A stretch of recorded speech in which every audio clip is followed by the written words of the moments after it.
The obsidian halls of the Galactic High Command had never witnessed such theatrical grandeur.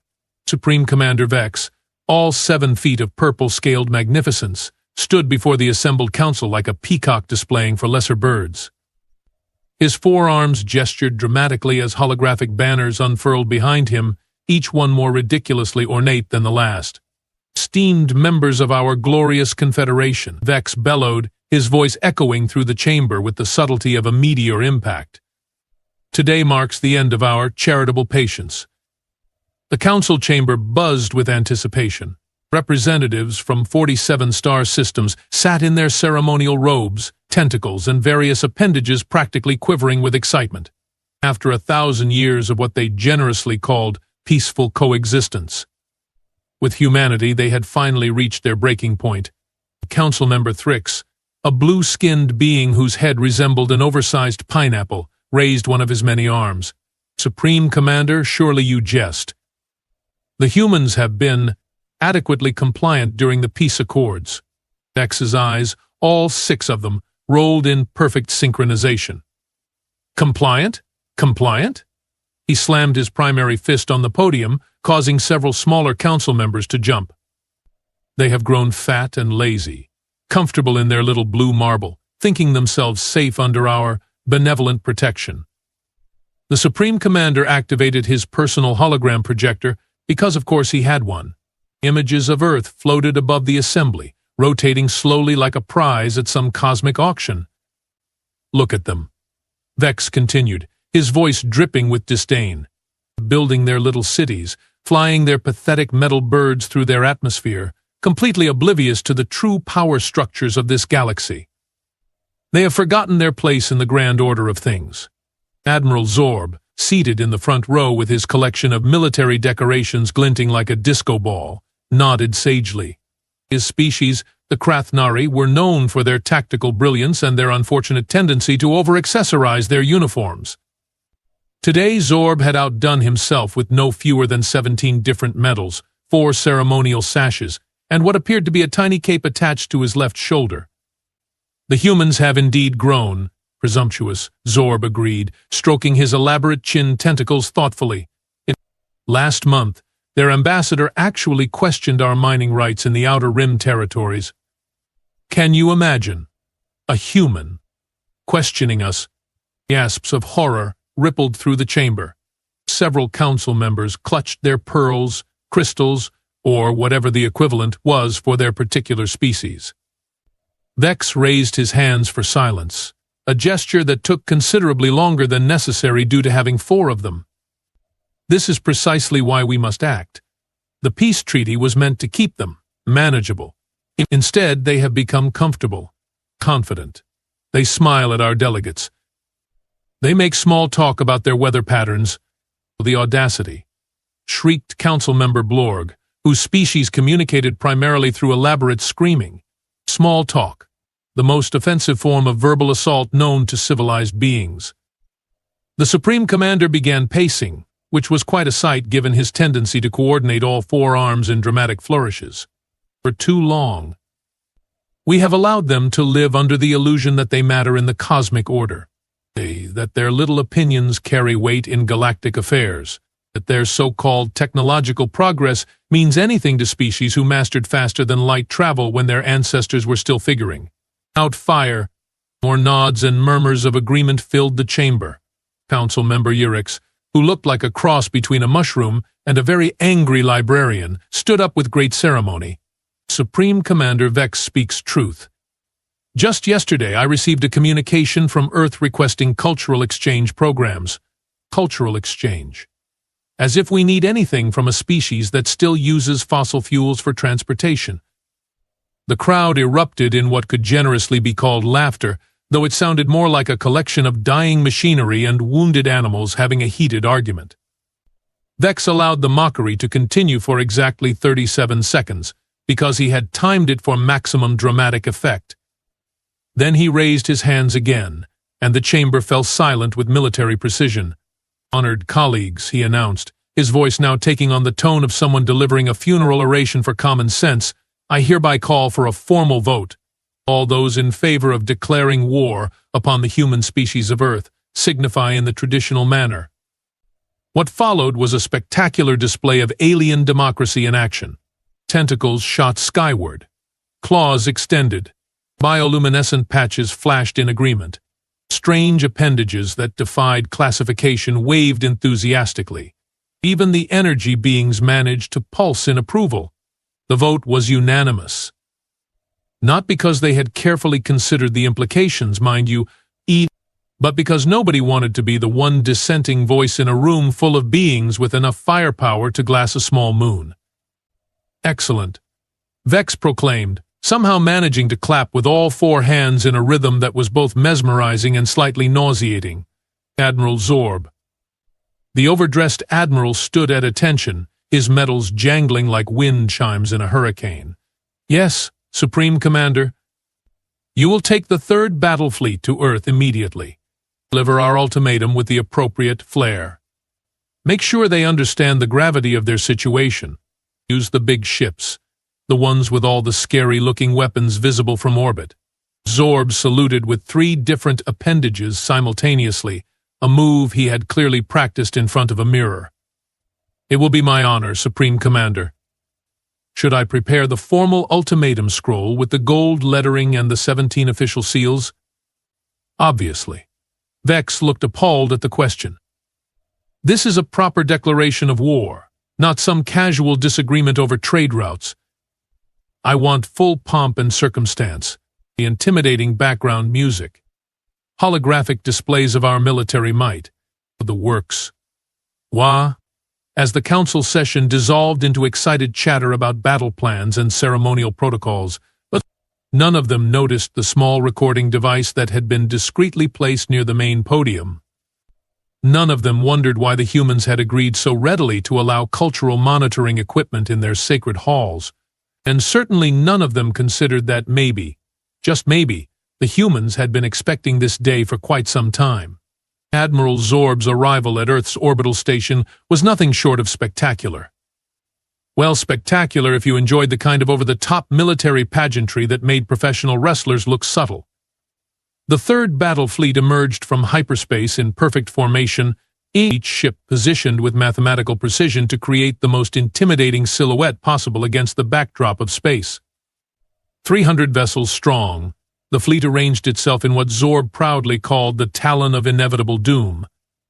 It was a formation he had personally designed during his academy days, and he was absolutely convinced it struck fear into the hearts of lesser species. The flagship, the righteous fury of 1,000 suns, positioned itself front and center, bristling with enough weaponry to level a continent. Zorb stood on his command bridge, resplendent in his full ceremonial armor, which somehow managed to incorporate even more medals than his council outfit. His aide, Lieutenant Curix, approached with the formal ultimatum scroll, carried on a golden tray, because apparently even interstellar warfare required proper presentation. Admiral Kree announced with the reverence usually reserved for religious ceremonies, the formal declaration of hostilities has been prepared according to Protocol 17-42. Gold lettering, crimson wax seals, and the traditional threat assessment addendum. Zorb nodded approvingly, his tentacles twitching with anticipation. Excellent. Open communications to the human orbital station. Full ceremonial broadcast, wide-spectrum transmission. I want every human in their pathetic solar system to witness this moment. The view screen flickered to life, showing the interior of Earth's primary orbital station. The humans had apparently just finished what looked like a coffee break, because several of them were still holding steaming mugs and looking remarkably relaxed for people about to receive a declaration of war. A human male stepped forward, wearing what appeared to be a casual uniform that would have made any self-respecting alien military officer weep for the state of proper dress codes. His name tag read Jake Morrison, Senior Diplomatic Liaison, and he had the kind of easygoing smile that suggested he thought this was just another Tuesday. Greetings, Jake said cheerfully, raising his coffee mug in what might have been a salute or might have been a toast. Nice fleet you have got there. Very shiny. To what do we owe the pleasure? Zorb blinked all 4 of his eyes in sequence, momentarily thrown off by the human's casual demeanor. This was not the cowering terror he had expected. He quickly recovered, drawing himself up to his full impressive height. "I am Admiral Zorb of the Krathnari Defense Forces, representing the Galactic High Command," he announced, his voice booming with the authority of 47 star systems. "I come bearing the formal declaration of hostilities against the human species." He gestured dramatically, and the golden scroll unfurled with mechanical precision, hovering in the air between him and the camera. The document was a masterpiece of bureaucratic intimidation, complete with flowing script and enough official seals to stock a small aquarium. By the unanimous decree of the Galactic High Command. Zorb continued, reading from the scroll with the solemnity of someone announcing the end of the world. "The human species is hereby notified that the 1,000-year peace accords are terminated. You have grown too comfortable, too arrogant, too presumptuous in your dealings with your betters." Jake took a sip of his coffee and nodded thoughtfully. "Aha. Go on." Zorb's confidence faltered slightly, but he pressed on. "You will surrender immediately and unconditionally. Your planet will be placed under martial law. Your technology will be confiscated. Your leadership will be relocated to more appropriate accommodations." The Admiral paused for dramatic effect, expecting screams of terror, desperate pleas for mercy, or at the very least some proper groveling. Instead, Jake's shoulders started to shake slightly. "Oh," Jake said, his voice tight with suppressed emotion. "Oh, this is really happening." "Yes," Zorb declared triumphantly. "Finally, you understand the gravity of your situation. The might of the Galactic High Command is not to be." A small snort escaped from Jake's lips. Then another. His eyes were watering now, and his hand had moved to cover his mouth. Are you crying?" Zorb asked, confused but somewhat satisfied. Fear-induced tears were an acceptable response to proper intimidation. But then Jake's shoulders started shaking harder, and the sound that came out was definitely not sobbing. It was chuckling. Quiet at first, but rapidly building in intensity. "I'm sorry," Jake gasped between increasingly loud chuckles. "It's just 1,000 years of peace, and now you decide we are too comfortable?" The chuckles became full-blown laughter. Deep, hearty guffaws that echoed through the station's corridors.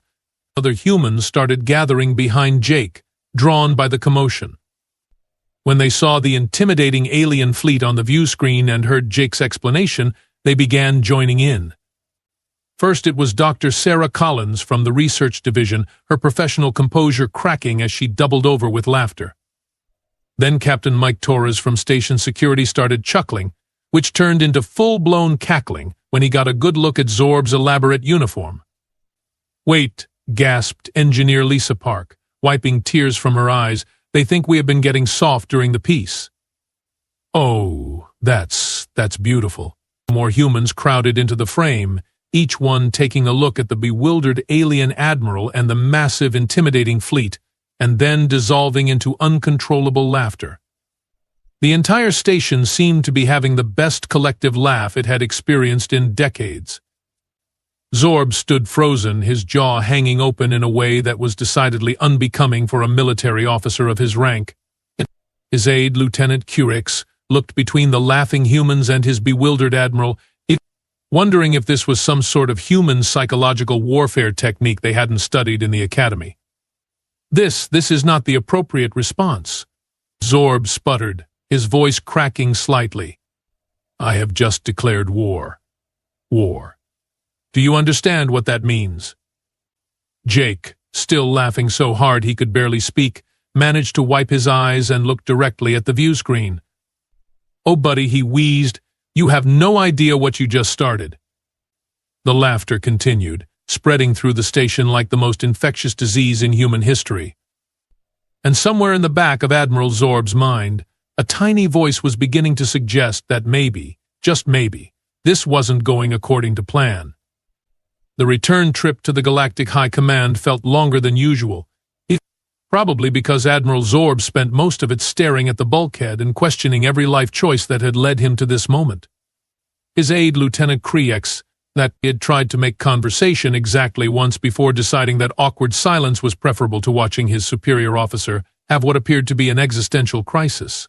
Supreme Commander Vex was pacing in his private chamber when Zorb arrived, all four arms gesticulating wildly as he practiced what was clearly meant to be a victory speech.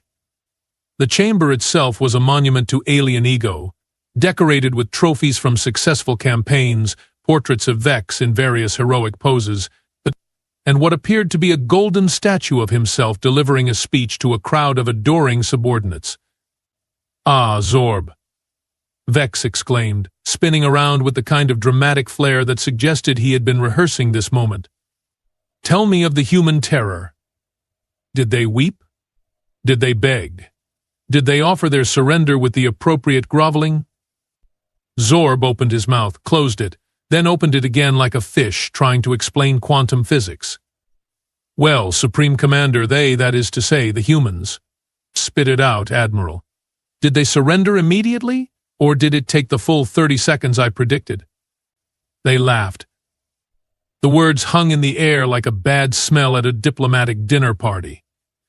Vex's 6 eyes blinked in sequence, then all at once, then seemed to lose focus entirely. "They what now?" "They laughed, sir. Quite enthusiastically, actually." The whole station joined in.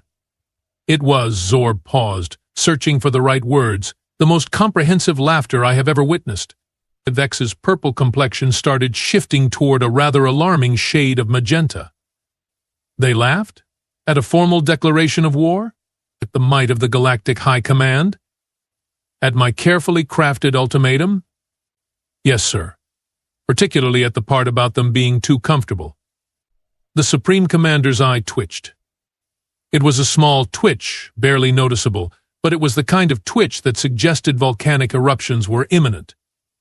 "This," Vex announced with the careful precision of someone trying very hard not to spontaneously combust, "is unacceptable."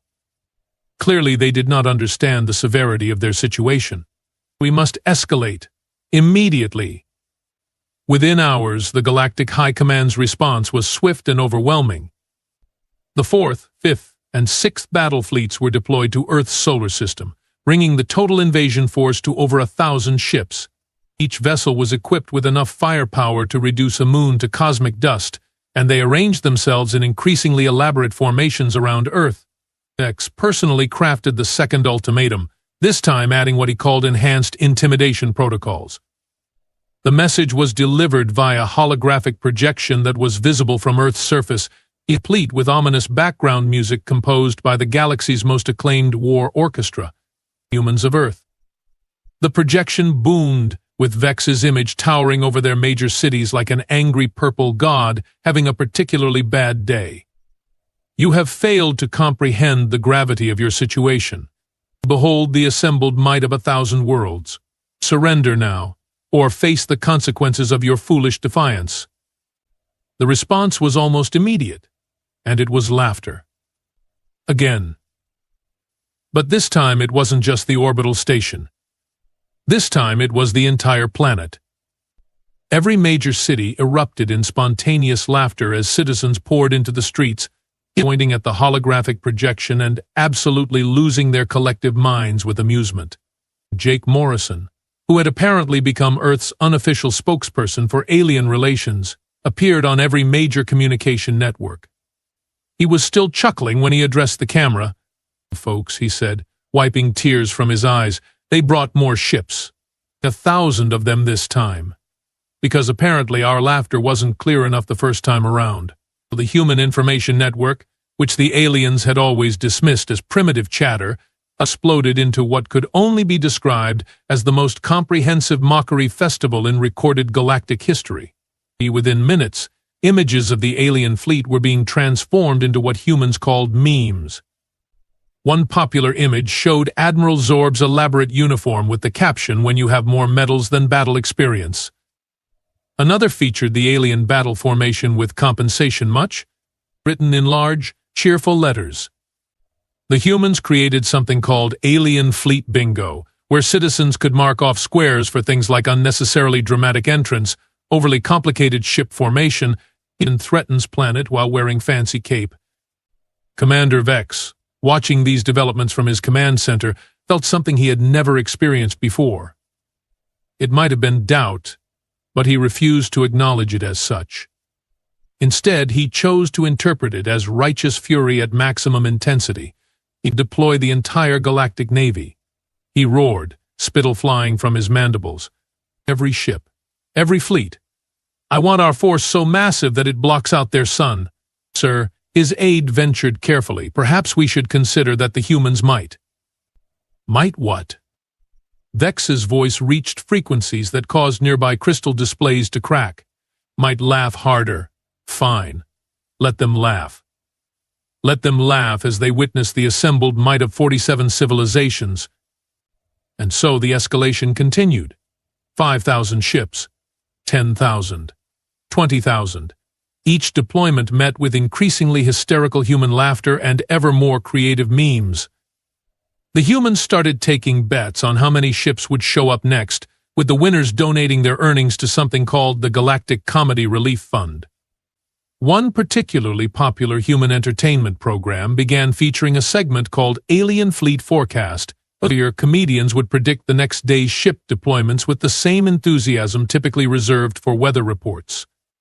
And tomorrow, announced comedian Pete Richardson, we are expecting heavy chance of unnecessary military posturing, and with scattered threats of planetary destruction, and a 90% probability of really shiny ships.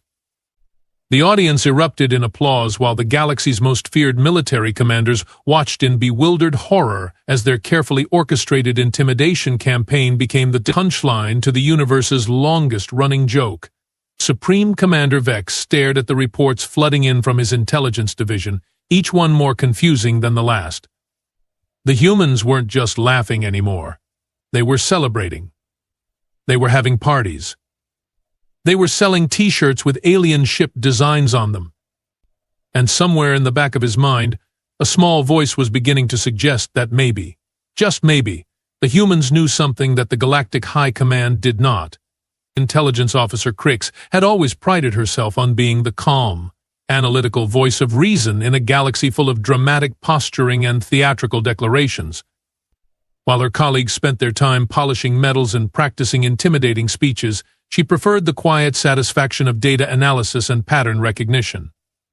Her office was a stark contrast to the gold-laden chambers of her superiors, filled instead with holographic displays, data terminals, and enough caffeine substitutes to keep a small planet awake for a month. It was precisely this analytical nature that made her the obvious choice when Supreme Commander Vex, in a rare moment of actual strategic thinking, decided that maybe someone should figure out why the humans were treating their invasion like dinner theater. Crix, Vex had barked during their morning briefing, his forearms flailing with typical dramatic flair. I need answers. Real answers. Not more reports about human laughter statistics or meme production rates. What have those primitive creatures been doing for the past 1,000 years? Now, 3 days into her investigation, Crix was beginning to understand why the humans found their situation so amusing. The official reports from the past millennium made for remarkably boring reading.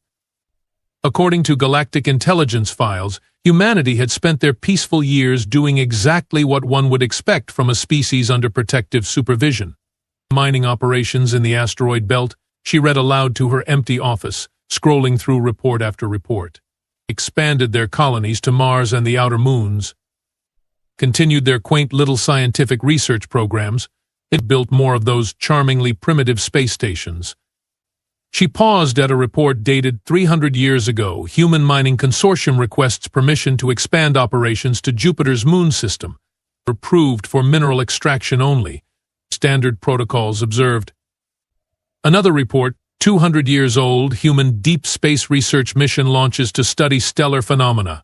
Route approved through sectors 7 through 12. Scientific mission parameters confirmed. Crix leaned back in her chair, her 3 eyes scanning the data with growing confusion. Everything seemed perfectly normal, perfectly harmless, perfectly boring. So why did she have this nagging feeling that she was missing something important? Her computer chimed softly, indicating an incoming transmission from Earth. Ambassador Maya Franklin appeared on her screen, looking remarkably composed for someone whose planet was currently surrounded by enough firepower to sterilize a galaxy. Maya was one of those humans who had clearly mastered the art of diplomatic courtesy while keeping her true thoughts hidden behind a pleasant smile. She wore a simple blue uniform that managed to look both professional and completely relaxed, as if having tea rather than discussing interstellar warfare. "Good afternoon, Intelligence Officer Crix," Maya said with a polite nod. "I hope you are having a productive day. I understand you have been reviewing our historical records?" Crix nodded, grateful to speak with someone who seemed capable of having a conversation without dissolving into hysterics. "Indeed, Ambassador Franklin, I must admit your species' activities during the peace period appear remarkably unremarkable." Maya's smile widened just slightly. "Oh, we have been keeping busy. You know how it is. Always something to work on, always new projects to tackle. 1,000 years goes by surprisingly quickly when you are focused on self-improvement." "Your mining operations seem quite extensive," Crix observed, pulling up a holographic display of the solar system. "Though I notice some discrepancies in the resource extraction reports. According to our records, you have been mining significantly more raw materials than your population growth would suggest necessary." "Well," Maya replied, her tone remaining perfectly pleasant, "we have always believed in being prepared. Better to have too much than too little, don't you think?" Crix frowned at her display. The numbers really didn't add up. "Ambassador, according to these figures, humanity has extracted enough rare metals to build, well, frankly, to build a fleet of considerable size. Yet your registered space vessels remain relatively few." Maya's diplomatic smile never wavered, but something flickered in her eyes that might have been amusement. "Oh, you know how it is with bureaucracy. Sometimes the paperwork gets a bit behind. I'm sure everything is properly accounted for somewhere." "And these deep space missions," Crix continued, highlighting several trajectory paths on her display. "Your exploration vessels have covered remarkable distances. Some of these routes take them through highly contested border regions. Surely you weren't just sightseeing?" "Scientific curiosity is a wonderful thing," Maya replied smoothly. "We have always been fascinated by the wider galaxy, learning about different technologies, different approaches to problem-solving. You'd be amazed what you can discover when you really put your mind to it." Crix felt that nagging sensation growing stronger. "Ambassador, I'm beginning to notice some rather significant gaps in our monitoring reports. Periods where human activity seemed to disappear from our sensors entirely." Maya nodded understandingly. "Oh yes, we have had some issues with our communication systems over the years. Technical difficulties, you know. Sometimes we'd go months without proper contact with your monitoring stations. But I assure you, we were never idle during those periods." "What exactly were you doing during those communication blackouts?" Maya's smile became positively radiant. "Research and development, mostly. Testing new ideas. Working out some technical challenges. The kind of intensive projects that require uninterrupted focus." Crix was starting to feel like someone trying to solve a puzzle while wearing mittens. Every answer Maya gave was perfectly reasonable, perfectly diplomatic, and perfectly unhelpful. But underneath the polite responses, she could sense something else, something that made her scales itch with unease. "Ambassador," she said finally, "I have to ask. Your people's reaction to our declaration of war was unexpected. Most species respond with fear or anger, or at least concern. Your people responded with laughter. Why?"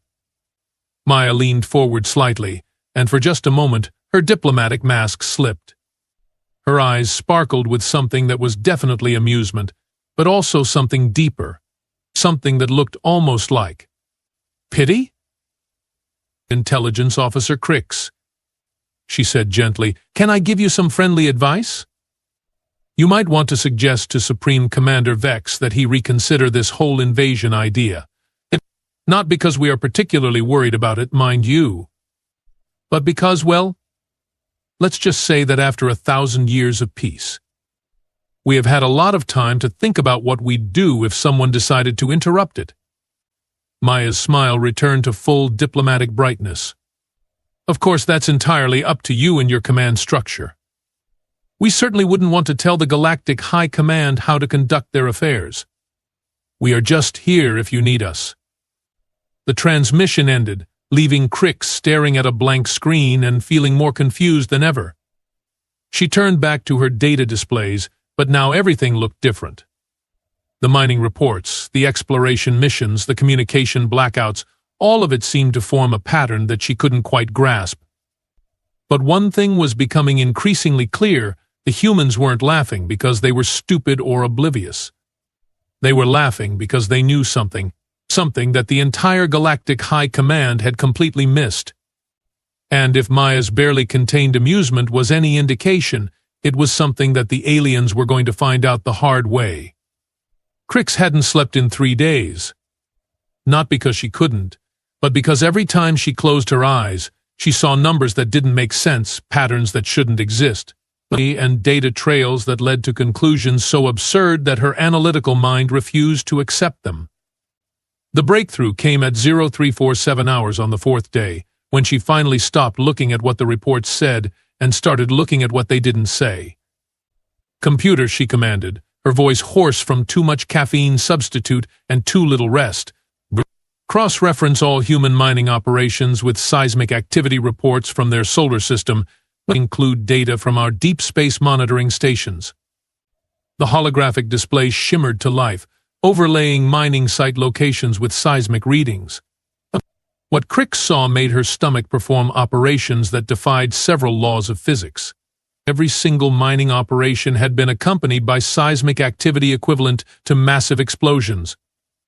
Not the gentle, controlled detonations typical of mineral extraction, but catastrophic releases of energy that registered on sensors billions of kilometers away. That's impossible," she whispered, staring at the data. Those readings would indicate explosive yields in the "oh no. Oh no, no, no." She called up the historical records for the asteroid belt, comparing density maps from 1,000 years ago to current scans. What she found made her tentacles go numb with horror. There used to be 12 significant asteroid clusters in the belt. Now there were 3. "Computer, show me the historical planetary survey of the human solar system from 1,000 years ago." The display updated, showing the solar system as it had existed at the start of the peace accords. Crix counted the planets once, twice, 3 times, her eyes refusing to accept what she was seeing. There had been 9 planets in the human solar system a millennium ago. Now there were 8. "Where," she asked the empty air, her voice barely a whisper, "is the 5th planet?" The computer's response was clinically precise. "Historical records indicate the 5th planet, designated Phaeton in human nomenclature, suffered catastrophic structural failure approximately 600 years ago. The cause listed as natural gravitational instability." Crix's analytical mind kicked into overdrive, and she began pulling up every scrap of data she could find about this natural planetary destruction. What she discovered made her wish she had chosen a nice, safe career in something like waste management or tax collection. The seismic readings from Phaeton's destruction showed a precise, directed energy release from the planet's core. The debris pattern was too uniform, too symmetrical to be natural, and the energy signature. The energy signature matched the mining explosions that had been happening throughout the system for the past 6 centuries. "They didn't mine the asteroid belt," she breathed, the horrible truth beginning to dawn. "They made the asteroid belt." With shaking appendages, she began accessing the classified military databases that detailed the weapons capabilities of various galactic species. What she needed was a reference point, something to compare the energy readings against. The Galactic High Command's most powerful planet-cracking weapons, the ones that were strictly theoretical and had never been tested because they were considered too dangerous to exist, showed energy signatures roughly 1/10 the magnitude of what the humans had been casually detonating in their backyard for centuries. "Computer," she commanded, her voice now steady with the kind of calm that comes just before complete psychological breakdown. It analyzed the trajectory and energy patterns of all human deep space exploration missions over the past 1,000 years. The results were a masterpiece of strategic intelligence gathering disguised as scientific curiosity. The humans hadn't been exploring.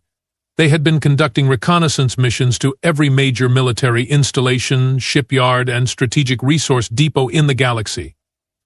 They had mapped every single defensive position of every member species of the Galactic High Command. But that wasn't the worst part. The worst part was when Crix realized that the humans had been testing their weapons systems during these exploration missions as well. What the monitoring stations had detected as engine malfunctions or navigation errors were actually weapons tests conducted in deep space, far from any inhabited systems. The energy signatures showed progressive improvements over time. The humans weren't just building weapons, they were perfecting them. Computer, show me the current location of all registered human vessels. The display updated to show the pathetically small human civilian fleet that the Galactic High Command had been so dismissive of. 47 ships total, mostly cargo haulers and research vessels. Now show me the unregistered energy signatures from the past 72 hours. The display exploded with contacts, hundreds of them. Thousands.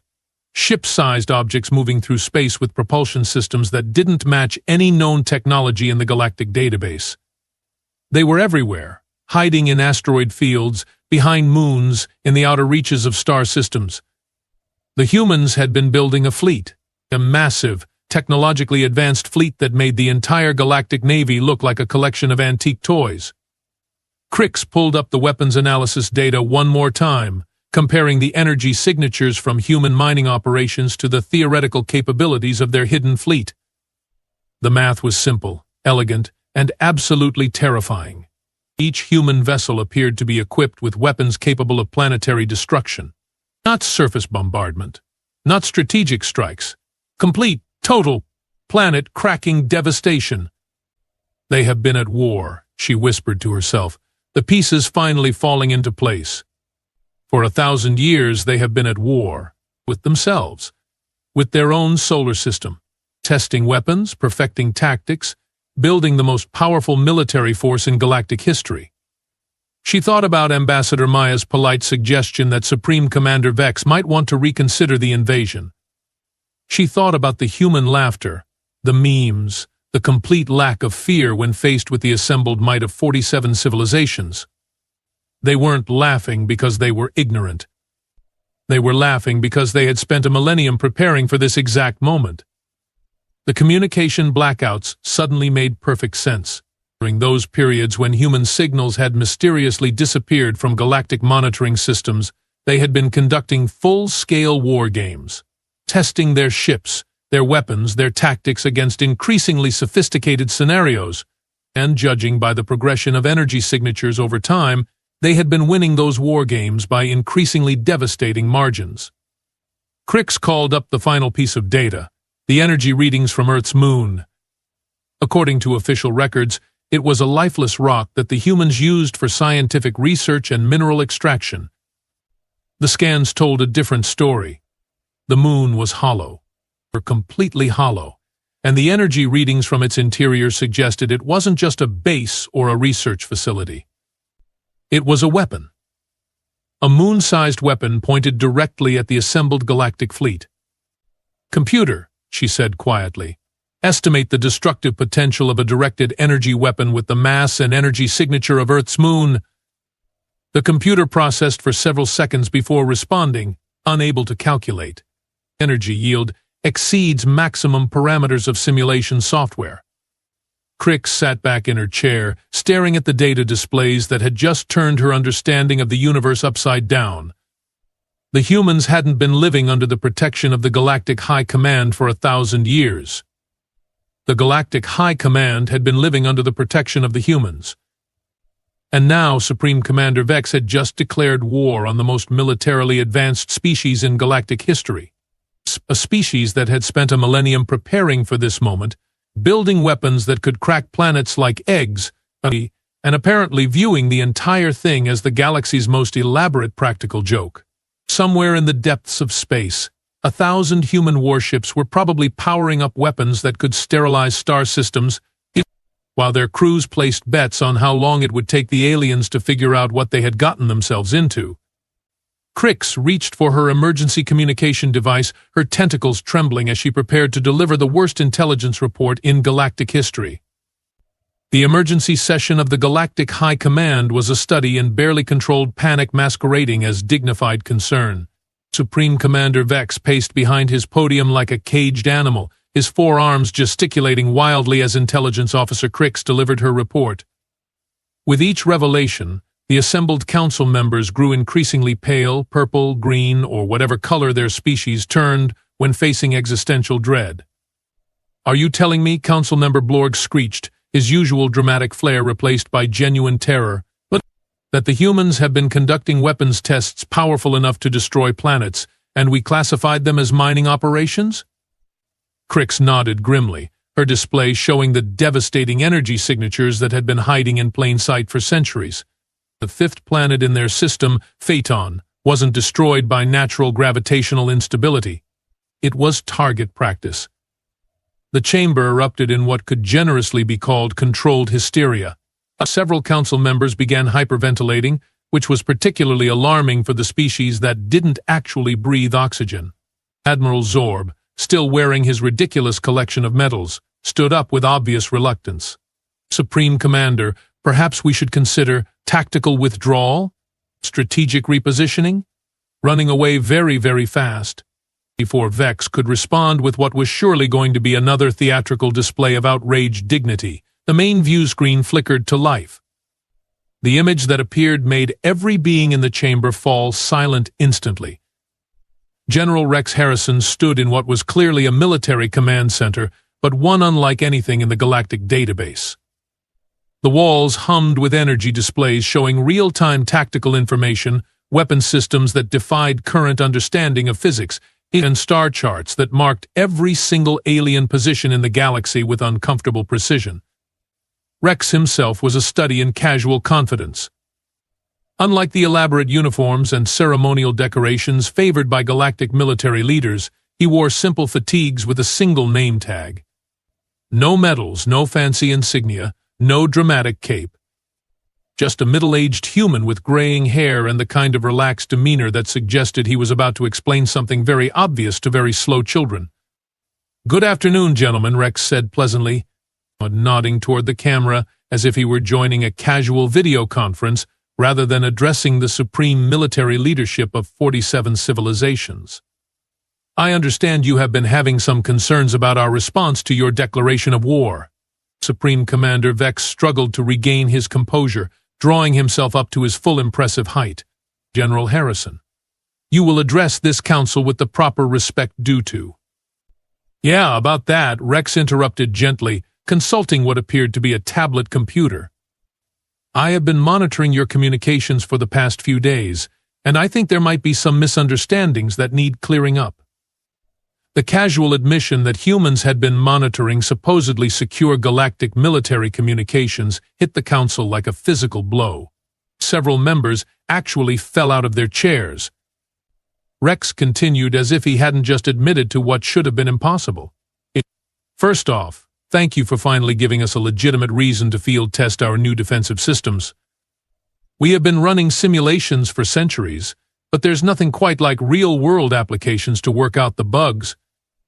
He gestured casually toward something off-screen, and the display behind him updated to show the massive alien fleet surrounding Earth. Except now, every single alien ship was highlighted with targeting markers, energy analyses, and what appeared to be tactical assessments of their defensive capabilities. "Nice fleet," Rex commented with the tone of someone admiring a neighbor's garden. "Very shiny. We particularly enjoyed Admiral Zorb's Talon of Inevitable Doom formation. Our tactical computers classified it as moderately threatening to civilian spacecraft and inadvisable against any military target constructed after the year 2500. Admiral Zorb made a sound that was somewhere between a whimper and a mechanical failure. Rex's expression remained friendly as he continued. "Now, I know you are probably wondering how we were able to analyze your ships so quickly. The truth is, we have had complete technical specifications for every vessel in your fleet for about, 600 years now?" He tapped his tablet, and the display showed detailed technical schematics of Galactic High Command vessels, including internal layouts, weapons systems, and what appeared to be maintenance schedules. "You see," Rex explained conversationally, "during those exploration missions you so kindly approved over the years, we weren't just taking pictures. We were conducting comprehensive intelligence-gathering operations. Every time one of our ships had a navigation malfunction and accidentally wandered too close to one of your facilities, we were actually scanning everything with sensors that you haven't invented yet." The color was rapidly draining from Supreme Commander Vex's face, leaving him an alarming shade of lavender. But the real breakthrough, Rex continued, clearly enjoying himself now, came about 800 years ago when your third trade fleet suffered that unfortunate pirate attack in the Outer Rim territories. You know, the one where several of your ships were damaged but miraculously rescued by a passing human research vessel. Council member Thrix's pineapple-shaped head began to droop as the implications sank in. "The pirates, were you?" "Oh goodness no," Rex said with apparent sincerity. "The pirates were real. We just happened to be in the neighborhood when it happened. And when we offered to help with repairs, your grateful captains were more than happy to let our primitive engineers take a look at your damaged systems." The general's smile took on a predatory quality.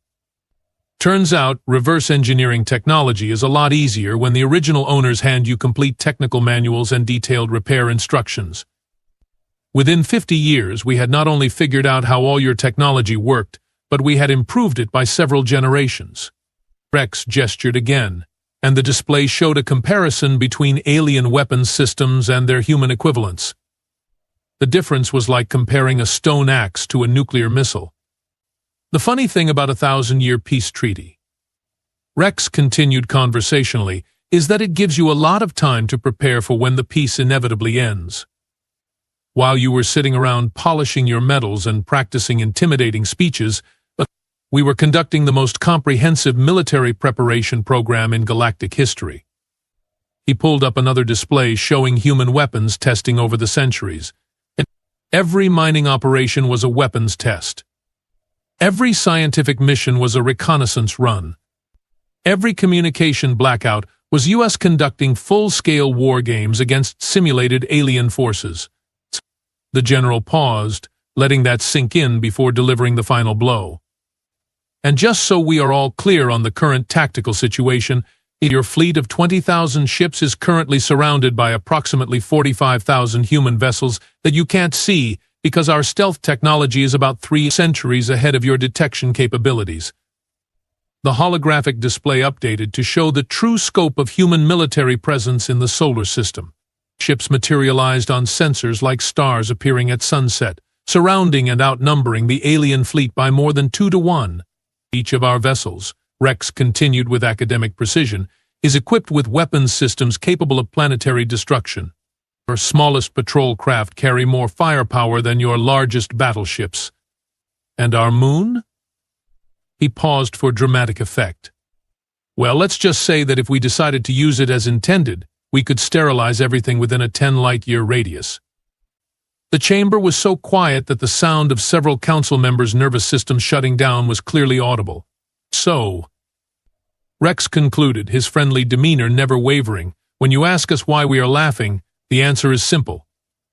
For 1,000 years you have been thinking you were the apex predators in this galaxy, while we have been politely pretending to be harmless herbivores."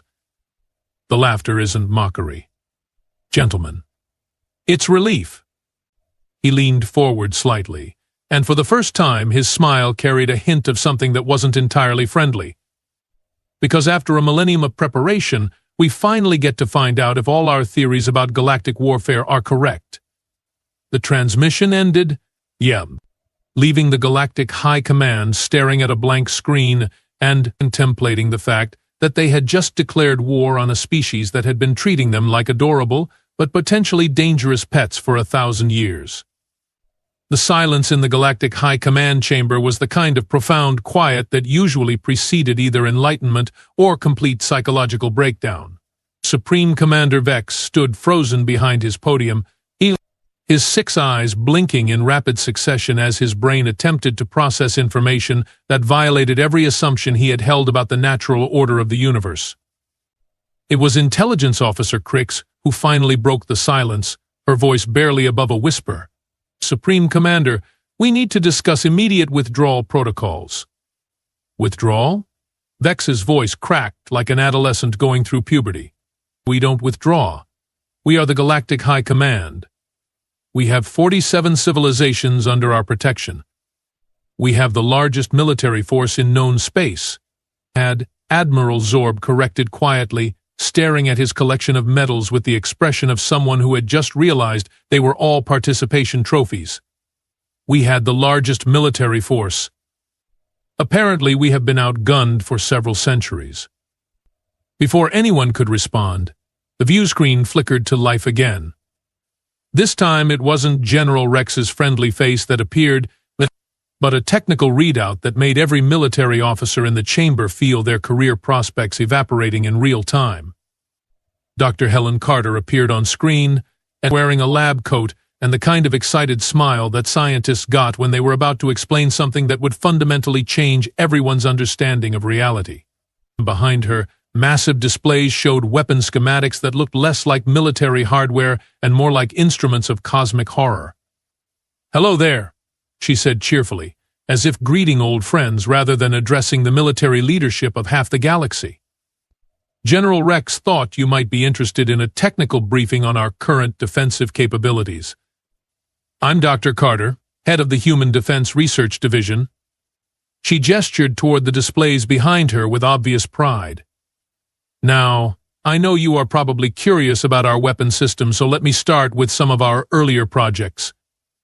This beauty here is what we call the Mark 7 Planet Cracker.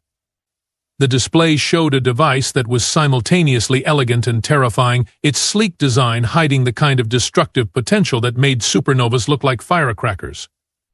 We first tested this model about 600 years ago on Phaeton, the 5th planet in our system," Dr. Carter continued conversationally. "The energy yield was approximately 47 times greater than our theoretical calculations suggested. Quite exciting, really. The planet didn't just break apart. It actually ceased to exist on a molecular level for about 37 seconds before reality reasserted itself." Council member Blorg made a sound that was somewhere between a scream and a prayer to whatever cosmic entities might be listening. "Of course," Dr. Carter continued with academic enthusiasm, "that was just our warm-up project. Once we worked out the basic principles of matter-energy conversion on a planetary scale, we moved on to more ambitious designs." The display updated to show something that hurt to look at directly, as if the human mind wasn't equipped to process its geometric impossibilities. "This is the Mark 12 Star Killer," she announced proudly. "We tested it on a red dwarf star about 200 light-years from here. The results were, well, spectacular doesn't really cover it. The star didn't just go supernova. It actually inverted itself and became a temporary black hole before stabilizing into something that our physicists are still trying to classify." Admiral Zorb was now openly weeping, his medals jangling softly as his shoulders shook. Dr. Carter noticed his distress and offered a sympathetic smile. "Oh, don't worry, Admiral. We made sure to test it on an uninhabited system. We are not monsters after all. We just wanted to see if our calculations about stellar engineering were correct." She pulled up another display, this one showing what appeared to be a moon-sized structure bristling with so many weapon systems that it looked like a metallic porcupine having an existential crisis. "And this brings us to Luna Base, our primary defensive installation," she said with obvious affection. "I know your intelligence reports classified it as Earth's natural satellite, but we have been making some modifications over the years." The display zoomed in to reveal that Earth's moon was indeed hollow, but not just hollow. It was a completely artificial construct disguised to look like a natural celestial body. "The original moon was getting a bit crowded, Doctor," Carter explained matter-of-factly, "so we built a replacement. Same mass, same orbital characteristics, but with significantly more interior space for our defensive systems. The old moon is currently serving as a mobile weapons platform in the Outer Rim territories. Supreme Commander Vex finally found his voice, though it came out as more of a strangled whisper. How many weapons do you have? Dr. Carter consulted what appeared to be a tablet computer, scrolling through data with the casual air of someone checking a grocery list. Well, that depends on how you count them. If we are talking about individual weapon systems, we are currently at approximately 2.4 million active units. If we are counting integrated defensive installations, that drops to about 47,000. But if you want to include our experimental prototype weapons, she paused, scrolling further. Oh my, that number gets quite large indeed. The display behind her updated to show a galaxy-wide map dotted with so many human weapons installations that it looked like someone had sneezed stars across the cosmos. You see, Doctor? Carter continued conversationally. The 1,000-year peace gave us time to really think about the theoretical limits of destructive capability. We started with basic questions like what would happen if we could manipulate fundamental forces, and worked our way up to more complex problems like, is it possible to weaponize the concept of entropy itself? She gestured toward another display showing what appeared to be mathematical equations that made several council members' eyes start bleeding just from looking at them. The answer, by the way, is yes. We call it the reality adjustment canon. It doesn't just destroy targets, it retroactively prevents them from ever having existed in the first place. We tested it on a small asteroid last month, and not only did the asteroid disappear, but all records of it ever existing were spontaneously deleted from every database in the galaxy. The intelligence officer Crix felt her sanity performing operations that violated several laws of physics. Dr. Carter, are you saying that humanity has weapons that can alter the fundamental nature of reality itself? Oh, goodness, no. Dr. Carter laughed. That would be irresponsible. We have weapons that can alter the fundamental nature of reality in very specific, localized areas. Big difference. We are not going to accidentally rewrite the laws of physics for the entire universe. That would be a Tuesday project at the earliest. She pulled up one final display, showing what appeared to be a countdown timer. Now, I should probably mention that we have been hoping for an opportunity like this for quite some time, she said with the enthusiasm of a child on Christmas morning. 1,000 years of theoretical weapon design is all well and good, but there's nothing quite like field testing to validate your hypotheses. The countdown timer showed time until weapons test authorization 00437 and counting. General Rex has authorized a small-scale demonstration of our defensive capabilities, Dr. Carter announced cheerfully. Nothing too dramatic, mind you. We are just going to disable your entire fleet using non-lethal methods. Think of it as a practical examination of our theoretical frameworks. Supreme Commander Vex's voice had reached frequencies that were causing structural damage to the chamber walls. Non-lethal? You are going to attack our fleet? Attack is such an ugly word, Dr. Carter replied with academic precision. We prefer involuntary systems evaluation. Your ships will be completely undamaged, just temporarily non-functional.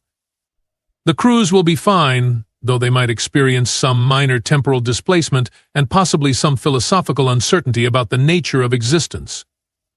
The countdown timer reached 0. Across the solar system, 20,000 alien warships suddenly found themselves completely powerless, drifting through space like very expensive, very confused metal sculptures. And their crews were unharmed but deeply contemplative, as if they had just received profound insights into the meaninglessness of their previous assumptions about military superiority. There we go, Dr. Carter said with satisfaction. All your ships are now operating as intended. Which is to say, not at all. Don't worry, the effect is only temporary. Your system should come back online in approximately 72 hours, assuming nobody sneezes near our control systems. The transmission ended, leaving the Galactic High Command to contemplate the fact that humanity had just casually disabled the largest military fleet in galactic history using what they considered a minor defensive demonstration. In the resulting silence, Council Member Thrix raised a trembling appendage. Supreme Commander, I would like to formally propose an immediate and unconditional surrender. The motion was seconded by every conscious member of the Council, including Admiral Zorb, who was still crying but had managed to stop hyperventilating long enough to raise his hand. Supreme Commander Vex stared at the blank view screen for a long moment before slowly, carefully, and with as much dignity as he could muster, pressing the emergency surrender button that he had hoped never to use. Somewhere in the depths of space, 45,000 human warships powered down their weapons with what could only be described as disappointment, while their crews began placing bets on how long it would take the next galactic power to work up the courage to declare war on humanity. After all, they still had a lot of experimental weapons that needed proper field testing,